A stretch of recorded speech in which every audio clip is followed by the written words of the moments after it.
This is KSL Sports Live, broadcasting from the Mountain Home Services studios. A future star in BYU hoops was throwing down some spectacular plays in Washington, D.C. The NFL draft is 5 days away. Several Utes and Cougars poised to be picked. The Utah Hockey Club players go on and on about how much they love our state. All of that coming up right here, right now on KSL Sports Live. We want to thank you for including us in your Saturday evening schedule. We also have some college football in April, yes, and that is where we start the show off. The Utes wrapping up spring football practices with the annual Forever 22 game. This year's scrimmage is not a red versus white, but it's an offense versus defense. Each quarter, 10 minutes long, no kickoffs, punts, or returns. Each drive would start at the 35-yard line. The offense gets 6 points for touchdowns, 3 for field goals, 1 for extra points. The defense can score 6 for a touchdown, 4 for a turnover, 3 points for a stop before midfield, 2 points for a stop after midfield, including holding the offense to a field goal. They can get 2 points for a sack and 2 points for safeties. You got all that? Well, here we go. Offense wore white, defense wore red, and our first look at new quarterback Devin Dampier dumping it off to Mana Carvalho. He breaks free, takes it all the way down to the 2-yard line. A few drives later, how about more Dampier? This time he tosses it up to Luca Caldarella. He brings it down for the touchdown. 6 points for the offense. Now some points for the defense. Carson Kalfusi helps get the stop on defense, which gave them 3 points there. Then they get the sack, which really in this game is just touching the quarterback, right? But that's 2 points for defense. Second half, Nakari Rogers finds a hole. He bursts free for the touchdown run. Then Isaac Wilson to tight end Hunter Andrews for the touchdown. More from Dampier. Look at this. Drops it right into the bucket of Zacharias Williams to put the offense into the red zone. Then Dampier to Daniel Bray, who strolls in for the easy score. The offense wins this scrimmage 42-28.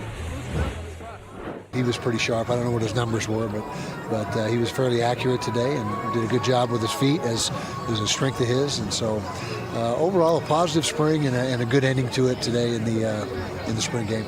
Our guys are starting to win their routes when they're one-on-one. So again, they started making my job a lot easier. And then football just, it's one of those games where after I'm in it for a little bit, it gets really easy for me just throughout the day.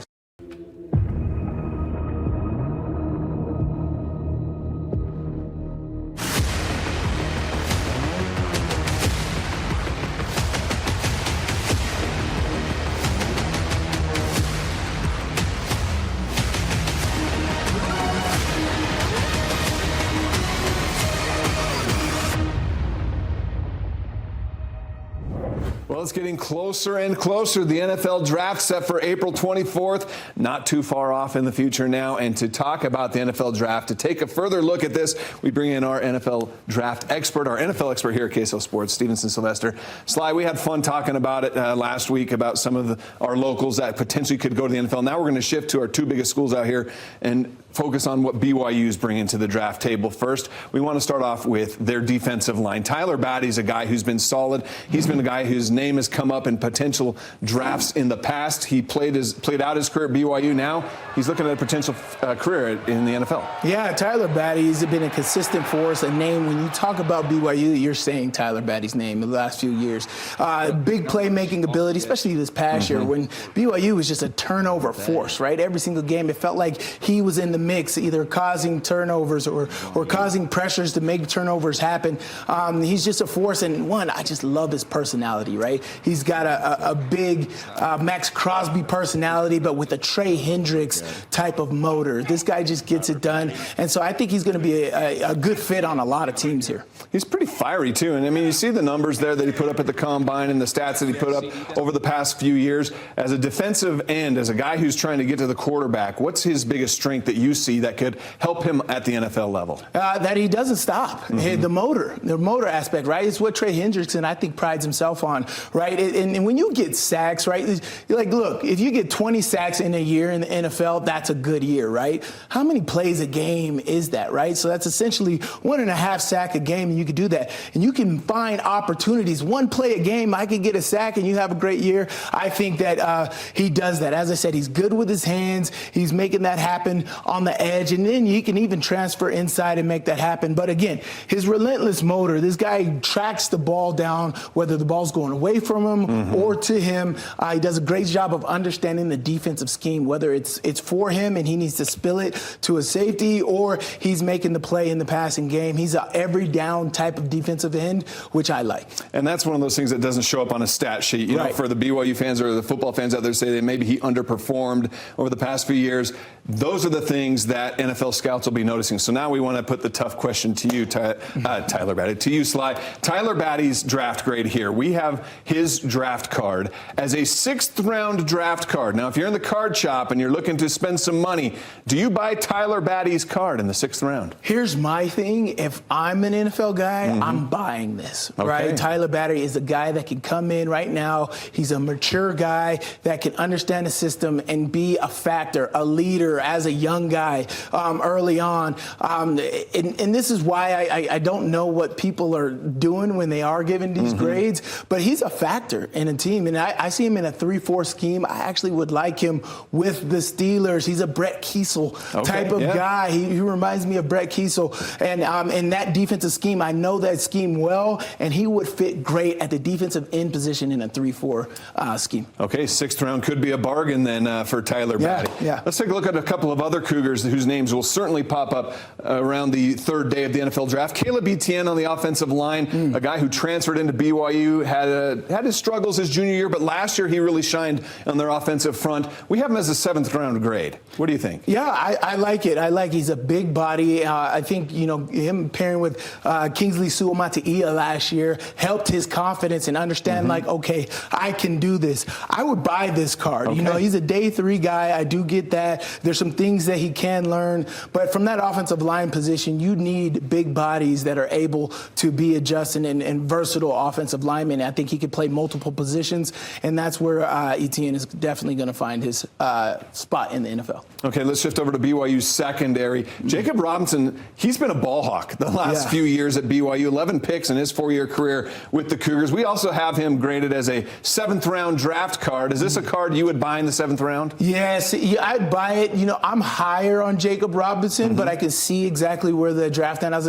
I'm high on him because I see him as a nickel. And so most cornerbacks are looked at as left or right corners, and then they transfer in the nickel. But if you watch McDuffie with the Kansas City Chiefs, that's Jacob Robinson. Absolute playmaker, dynamic. He can move to the outside if you want him to, but he's the guy that you got a dynamic player in the slot. You put him on. He understands leverage, understands where his helps are at, and he makes plays all the time. The last few years, he's been making opportunistic turnovers to get your defense and your whole team in better position.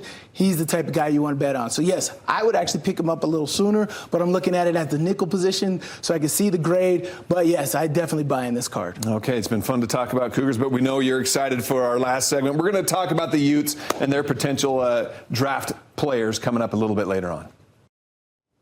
There is some big news, though, from BYU football today. Another Cougar starter is exploring his options. Linebacker Harrison Taggart is entering the transfer portal. Taggart had 69 tackles, 1 sack, 1 forced fumble, a fumble recovery, and an interception in last season for the Cougars. Taggart, who started his career at Oregon, now has 2 years of eligibility remaining. Well, the future of BYU basketball was shining bright in the nation's capital this weekend. What A.J. Dybansta was doing in D.C. coming up. And the Utah Hockey Club wraps up the inaugural season in its new home. What the players are saying about this incredible first year, that's coming up a bit later on. But it was a year ago yesterday that the sale of the Arizona Coyotes to Ryan and Ashley Smith became official. With that, the move to Salt Lake City and the change in team name and colors. It was an unprecedented move in professional sports, but the Smiths, the players and coaches, and the fans, we all pulled it off, right? It started with the outpouring of excitement and support when the team was introduced last April to a capacity crowd at Delta Center, the new hungry fan base ready to cheer on their new NHL team. And it ended with the team making an exciting run that nearly saw them make the playoffs in their first season here in Utah. A successful first chapter with many years to come. I could go on and on about the good things about this. And yeah, it's just been a crazy good learning experience. And a tremendous first year. Oh, it's something I think I can tell my kids. You know, it was special. The fans were unbelievable. You guys heard it firsthand. Very passionate, and you could feel the excitement right away. And you know, the first game was just unbelievable. Such a great experience this year. The Millers are back in business. More on their latest sports purchase next. When this one came along, it checked all the boxes. It's community-oriented. It's a passionate fan base. We feel like we could provide some leadership here locally and be great stewards of this franchise the way that the family has been for decades with the Jazz. And so for all those reasons, this was a really special fit. Yeah, exciting times. Once again, the Larry H. Miller Group, Miller Sports Entertainment, back in the major professional sports business here in Utah. The Millers officially announcing the majority acquisition of Real Salt Lake and the Utah Royals. Hopefully the next big purchase is Major League Baseball. Stand by. See you tonight.